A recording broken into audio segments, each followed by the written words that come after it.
ምዕራፍ 4 ከዚያ ወዲያ ኢየሱስ ከዲያብሎስ ይፈተን ዘንድ መንፈስ ወደ ምድረ በዳ ወሰደው።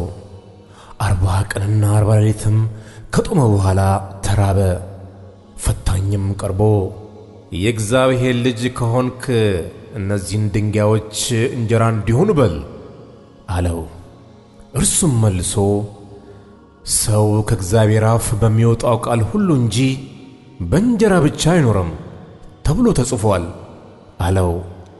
ከዚያ በኋላ ዲያብሎስ ወደ ቅድስት ከተማ ወሰደውና እርሱን በመቅደስ ጫፍ ላይ አቁሞ መላእክቱን ስላንተ ያዝልሃል፣ እግርህንም በድንጋይ ከቶ እንዳትሰናከል በእጃቸውም ያነሱሃል ተብሎ ተጽፏልና የእግዚአብሔር ልጅስ ከሆንክ ወደ ታች ራስን ወርውር አለው።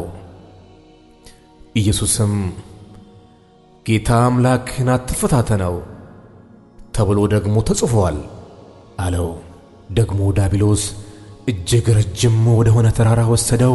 የዓለምን መንግሥታት ሁሉ ክብራቸውንም አሳይቶ ወድቀህ ብትሰግድልኝ ይህንን ሁሉ እሰጥሃለሁ አለው።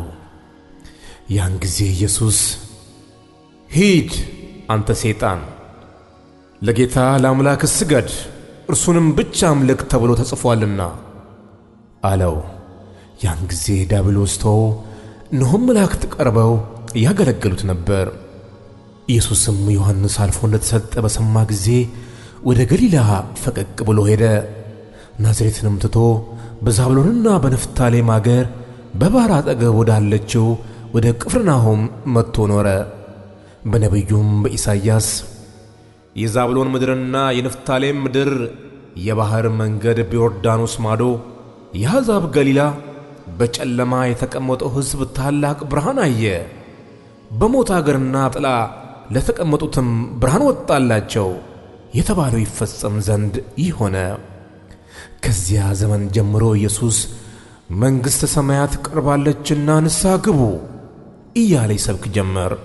በገሊላ ባሕር አጠገብ ሲመላለስም ሁለት ወንድማማቾች ጴጥሮስ የሚሉትን ስምዖንን ወንድሙንም እንድርያስን መረባቸውን ወደ ባሕር ሲጥሉ አየ።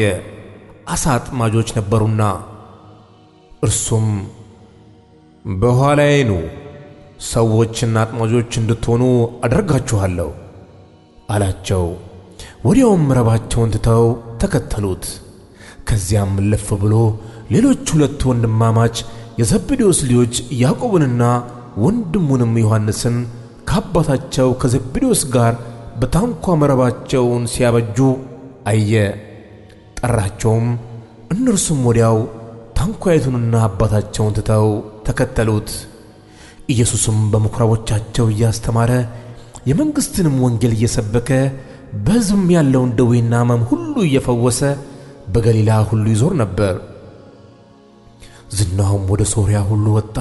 በልዩ ልዩ ደዌና ሥቃይም ተይዘው የታመሙትን ሁሉ አጋንንትም ያድሩባቸውን በጨረቃም የሚነሳባቸውን ሽባዎችንም ወደ እርሱ አመጡ፣ ፈወሳቸውም። ከገሊላም ከአስሩ ከተማም ከኢየሩሳሌምም ከይሁዳም ከዮርዳኖስም ማዶ ብዙ ሕዝብ ተከተሉት።